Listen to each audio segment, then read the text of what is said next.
So my name is Mallory Yawnghwe. I took my husband's last name, so I go by, my maiden name is Anderson. I'm from the Satellite Cree Nation in northeastern Alberta. But my business is called Indigenous Box, and it's a seasonal subscription box that aims to elevate and champion Indigenous people, Indigenous people's businesses, and help them reach new markets. Well, actually, like the concept came from Business 201 long time ago. Second year university, I actually took Business 201 to try to figure out, is business actually like my thing? Yeah. And it turns out it was. I started a business called Surprise Bag back in Business 201, and because you have to like start a business, run it for 6 weeks using only $5.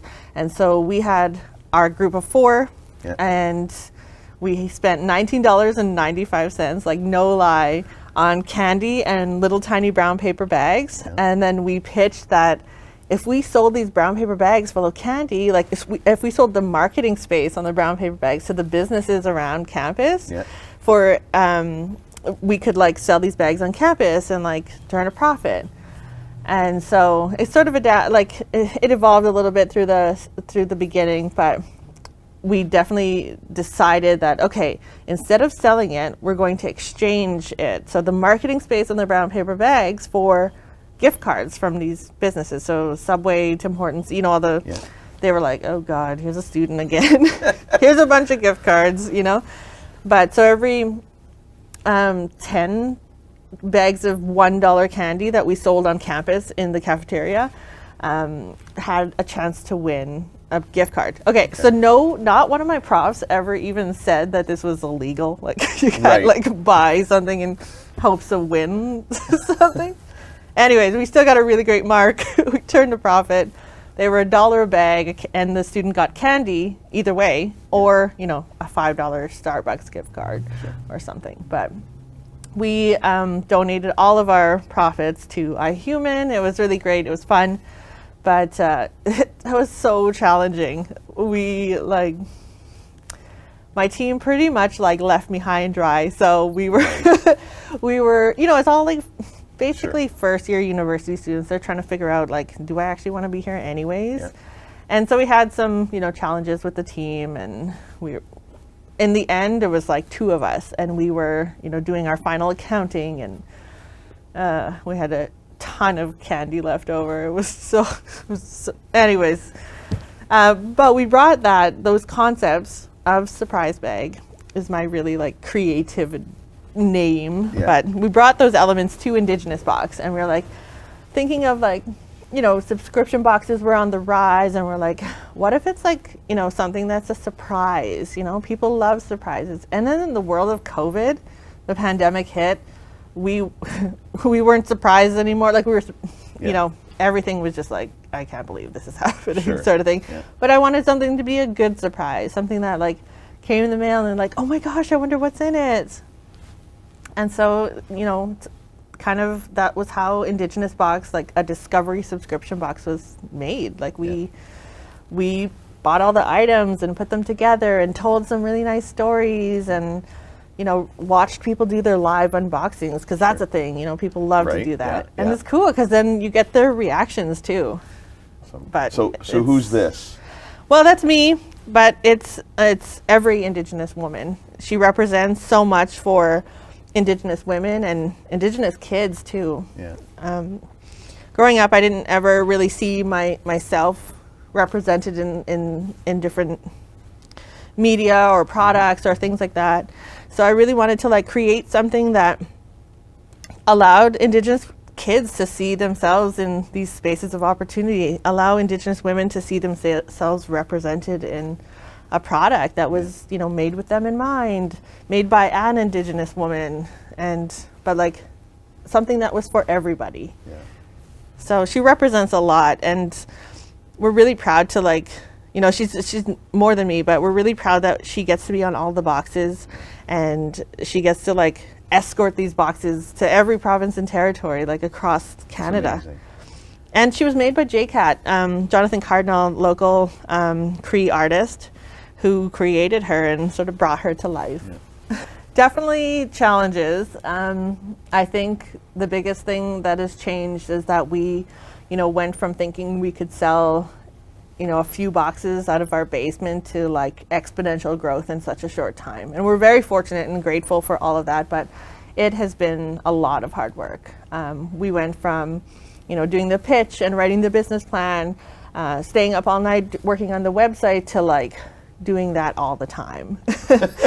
So perfect. Nice it's great.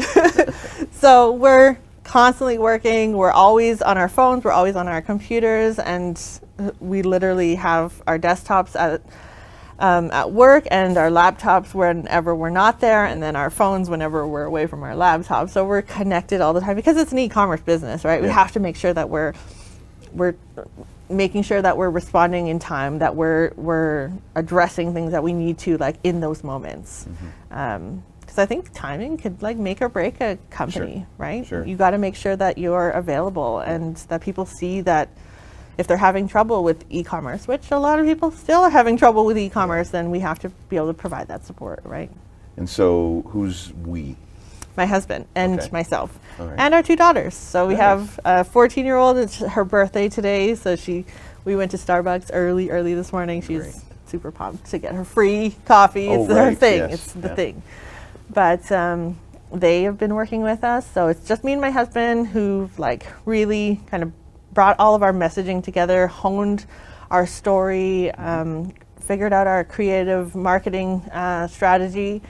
And then our 4-year-old who helps us take breaks and remembers or reminds us to just take a break to play, you know? And so everybody has a part in it, but it's definitely a family affair.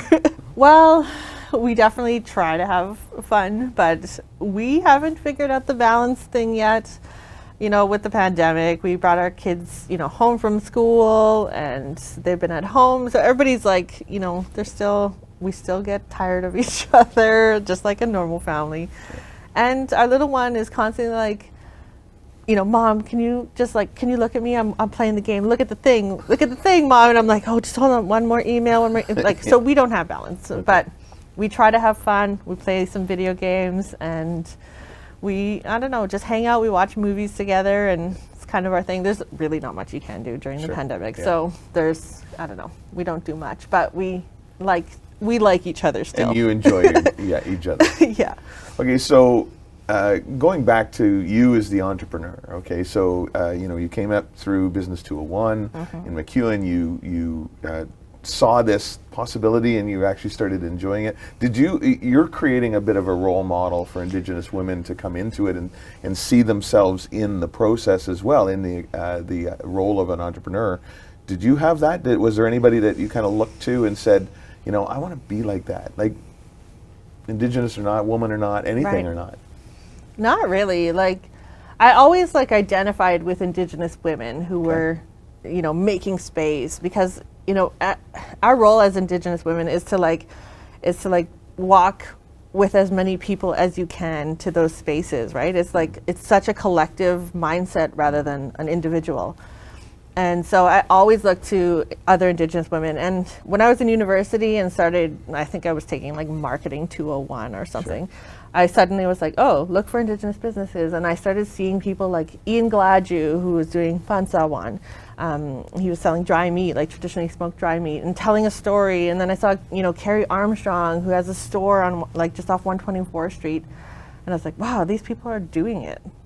But they're Indigenous. Like, oh, maybe I could do that. Yeah.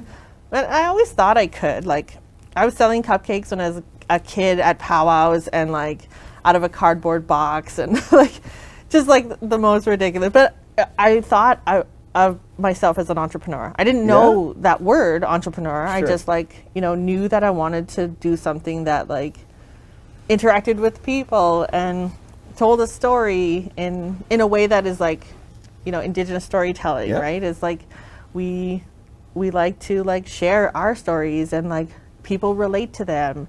And then suddenly, you're telling your story of how you're an Indigenous entrepreneur when you're a kid, and then another kid is selling cupcakes at the powwows. It's you see yourselves in these spaces. And I guess I didn't really have that. I come from a family of helpers. My sister's a social worker. We it's all human service. My mom ran a group home for boys, and then she had like a gaggle of us girls at home, which is like, how on earth, like, do you think that like you get to a point in your life where you're like, I just want to help as many people as I can through my career? And then it took me like a decade to realize that's what an entrepreneur is. It's the same thing that my parents have been doing. Right. You know, they help people. I love that. And coming from like a space like that, like it gives you an opportunity to like think of not just a problem, like business is about solving a problem, but not just a problem, but seeing it as an opportunity to like help. You know, I went to school. I was fortunate to be able to go and take an undergraduate in supply chain management of all things, right? But like I had that as an opportunity to like, now I have that knowledge. I can share that with other people. And, you know, it's not just mine to hold on to, right? Sure. So I don't know. I think like even way back to like my first time on campus here, I was a fancy shawl dancer with like the Rainbow Spirit dance troupe. We were dancing at like in the gymnasium for the Dreamcatchers Youth Conference. And it was like, I kept thinking, wow, these kids are so smart. There's so many like kids who are going to university. I wish I was that smart, you know? But then, you know, I ended up doing like, I took on this role with a mentor, and she was helping me present a session called When Opportunity Knocks, How Will You Answer? And it was like, I didn't know the answer. Like I was a high school dropout, you know, and it was like, it took me until that moment to realize like how much my story is about so much more than just me, right? You know, here I was talking about opportunity of all things, when in the same place, like my grandparents could have never been here, you know, like just such a contrast. And I realized, this is my story. Like I can help people.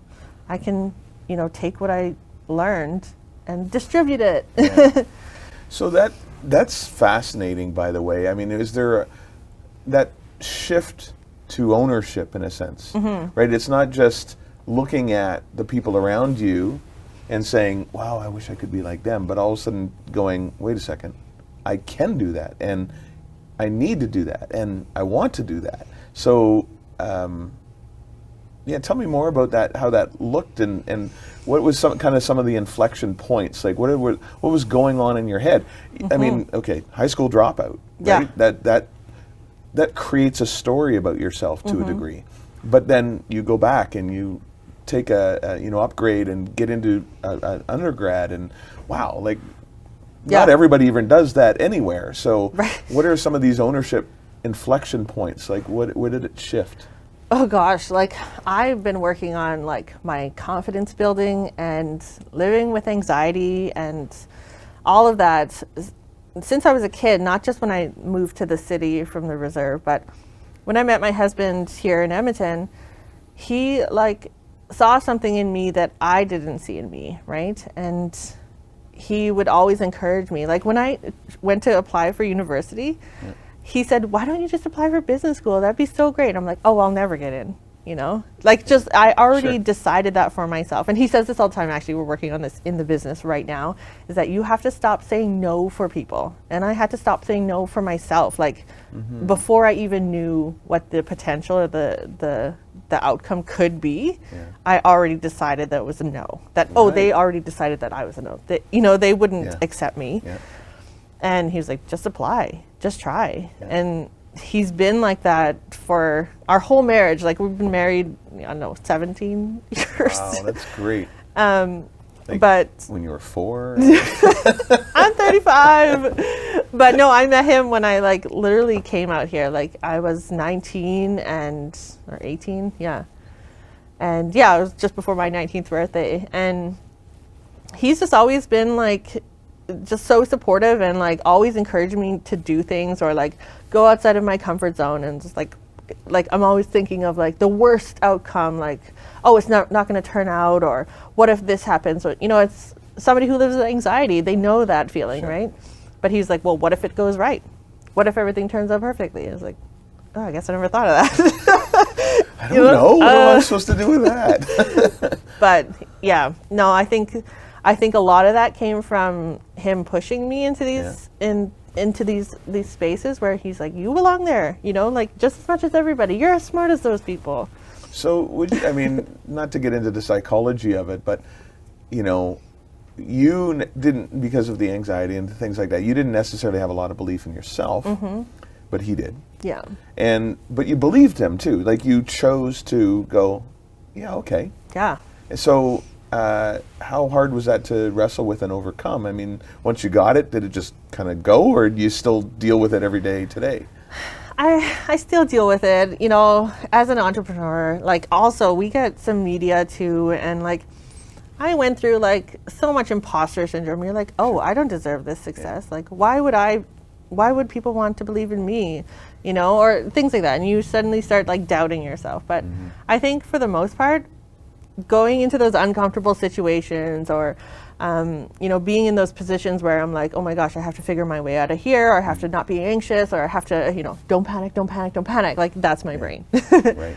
But being in those situations over and over and over again, and then realizing that other people suddenly saw this potential I had. Like my mentors, Karen McKenzie is one of my mentors, and she saw so much potential in me. And she's like, you have this light. You have to share it. How are you going to share your light? And then I started realizing, like, you're right, I have a responsibility. My responsibility is to overcome my anxiety in these moments and actually do something that would help other people. Yeah. Was it partly, what I'm hearing, is it partly a little bit getting your eyes off of just yourself and actually looking at the impact that you're going to have with others? Absolutely. That's like going back to the idea of helping others as well, right? Yeah. It definitely, like, when I started to look at like the impact that I could have, or thinking of like, what if everything works out perfectly? Then I was like, oh, why shouldn't I try? Right. You know? And even as awkward as I am, I just went for it. I pushed myself through those anxiety moments and decided, like, yeah, I could do this. You know, my hands are shaking. Yeah. You know, I carry tobacco in my pocket, and I'm like, you know, I can do this. I know that like so many people who have came before me have prayed for people to like have the freedom that we have as Indigenous people, to suddenly like go to university, start a business, you know? Yeah. I think that I have a responsibility because of all of that legacy that I now know of. Yeah. And I'm like, well, I have to now. So, would you feel like you've kind of always been successful? Like, where are some places that you maybe stepped into that hasn't always worked for you? Oh, okay. So, I started training in Brazilian Jiu-Jitsu. Nice. Okay. It's not that nice. I am so terrible at it. I like to think that, like, I don't know, and I probably realized this during all of that. I was like, I like to do things where I think that I can do it, you know? Right, like, sure. I know that I'll be really good at it if I just, like, go and do the thing. Yeah.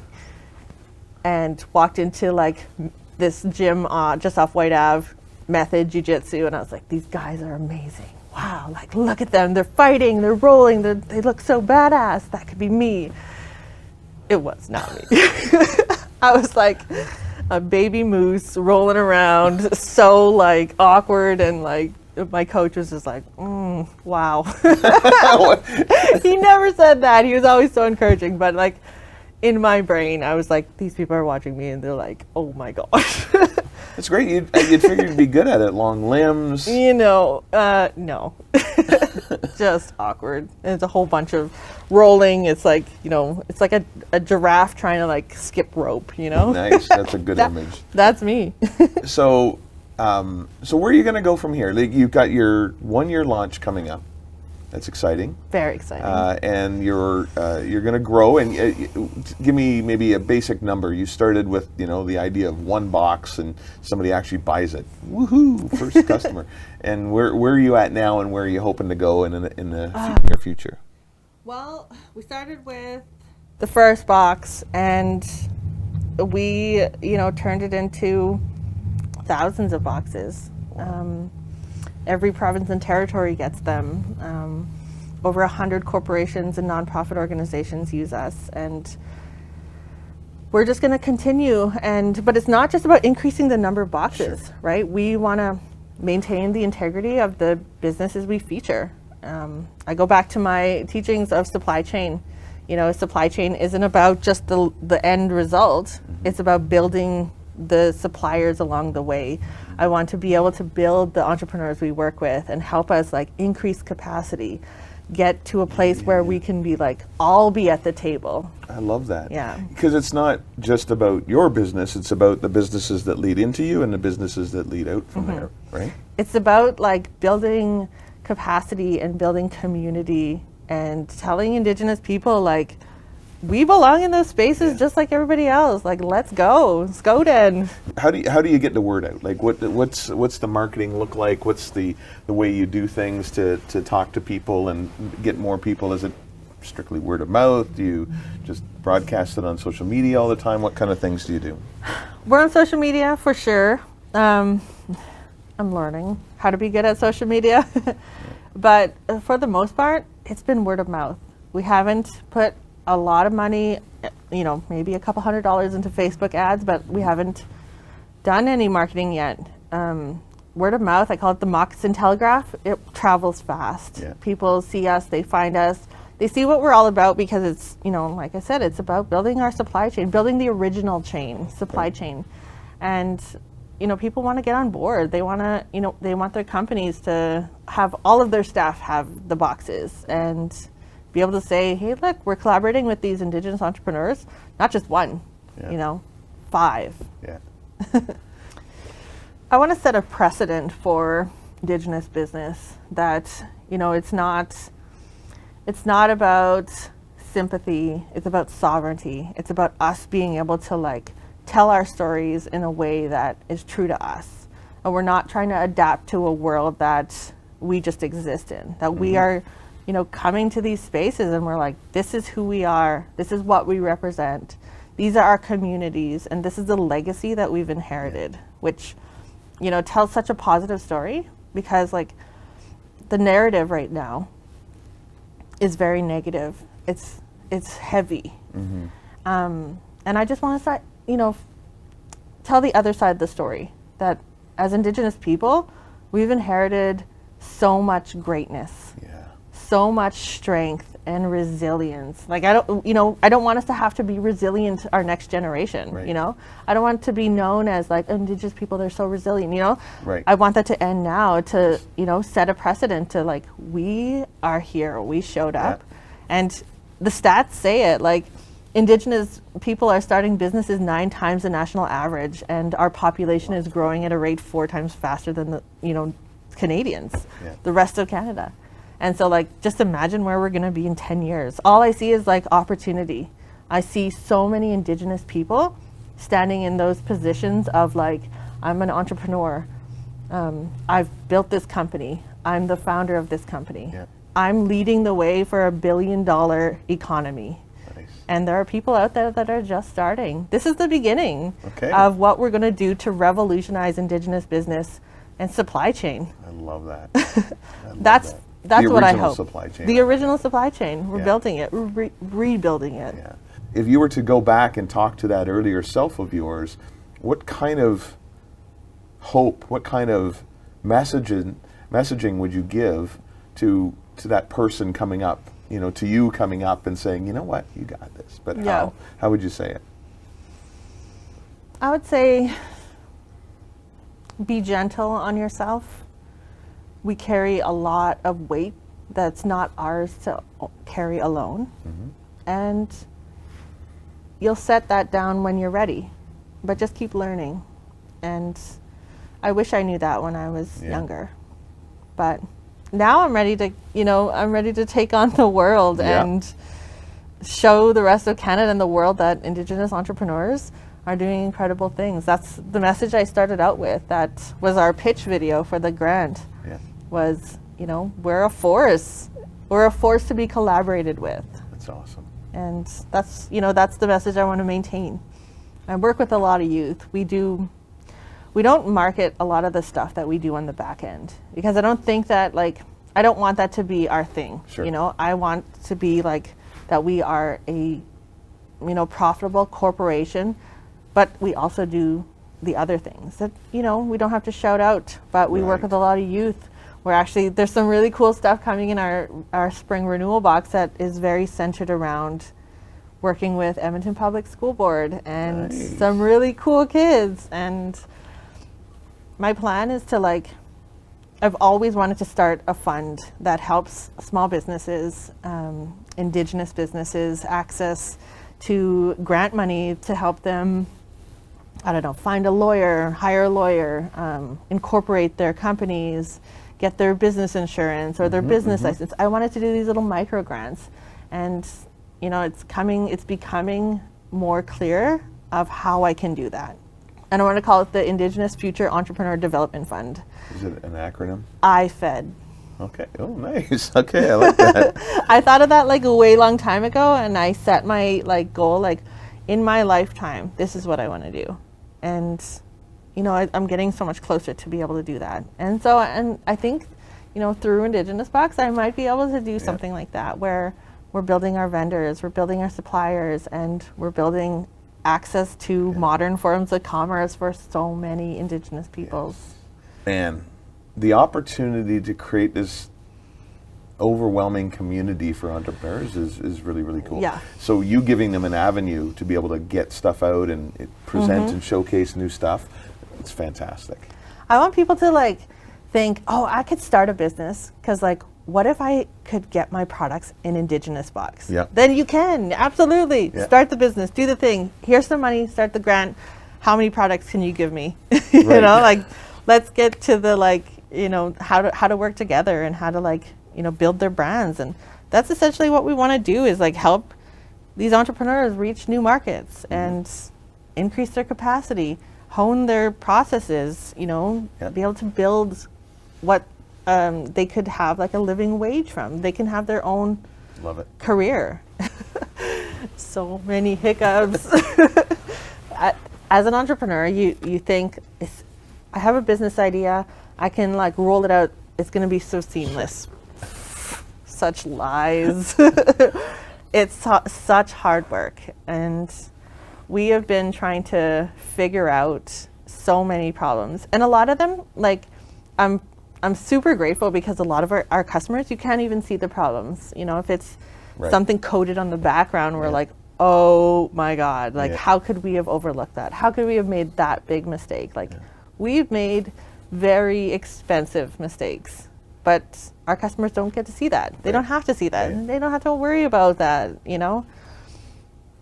So can you share one? Like I'm just thinking of, right, we're talking to entrepreneurs. We want to help them to understand that they can do this, that they can see themselves in this story.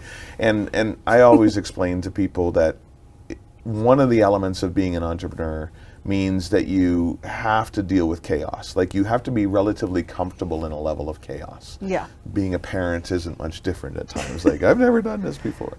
But maybe give me a bit of a challenge, if you have